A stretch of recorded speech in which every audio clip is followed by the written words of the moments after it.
welcome back to Doodling with Purpose. This is a special episode because the end is nigh. Well, the end of the three consonant sounds. We still have more work to do. We still have ideograms as well as some other kind of glyphs that don't fall into the traditional alphabet list. So the series will continue, and even after we get through all the glyphs, we're going to get to words and speaking and verb structure and all of that fun stuff, because learning should never end, and if you're going to learn something fun, which is the whole point of Doodling with Purpose, is to learn something fun. All right, let's review, like we do every week, the three glyphs we learned last week. So last week we started off with the trusselled goose, starting with a half diamond, circle up, legs, leg down, half circle, leg down, and we do a big curved line, go up for the head, connect, and make a dot for the eye. And that's your trusselled goose, prepared to eat.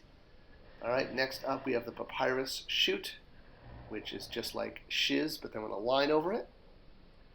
And then finally, we're going to do the long-legged buzzard, which is very similar to other birds we've done. In fact, it's exactly similar to the bird for nuh. We just lose the little headpiece. So instead of the headpiece, we're just going to do the little neck detail there. All right, so this week we're actually going to start off with something pretty easy because it's a glyph you may already know. It's the flax broom. I couldn't actually find a picture of this glyph for some reason on the internet, but we all know what a broom looks like, and it makes the sound wah. And the reason this is easy and you may be seeing double is because we've actually already learned this glyph.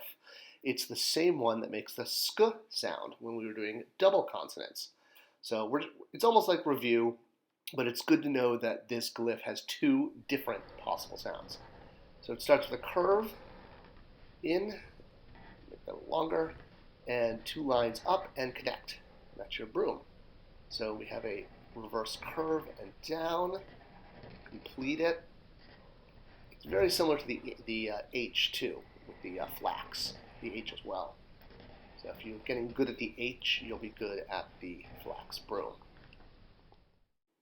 All right, next up we have another very important glyph because it's also a symbol in Egyptian culture, and that is going to be the WACH staff.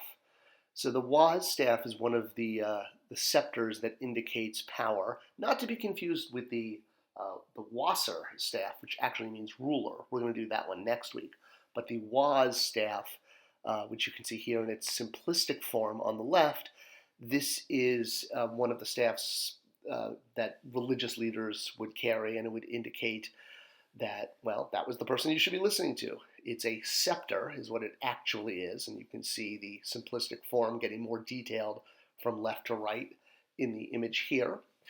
And you can see it in a wall glyph here on a stela, again, a very simplified form. It can be done with more detail, but we're going to stick with just the simplistic form for now. You can do add more details, eyes, mouths, etc., to the headpiece as you grow more comfortable. And this is the waz sound, waz. All right, so the waz scepter, curved line up, down, and then a kind of a horseshoe. All right, one more time. We're going to do a curved line, straight down with a horseshoe at the bottom. The waz scepter, up, straight down, and finish with a horseshoe. Waz. There you go.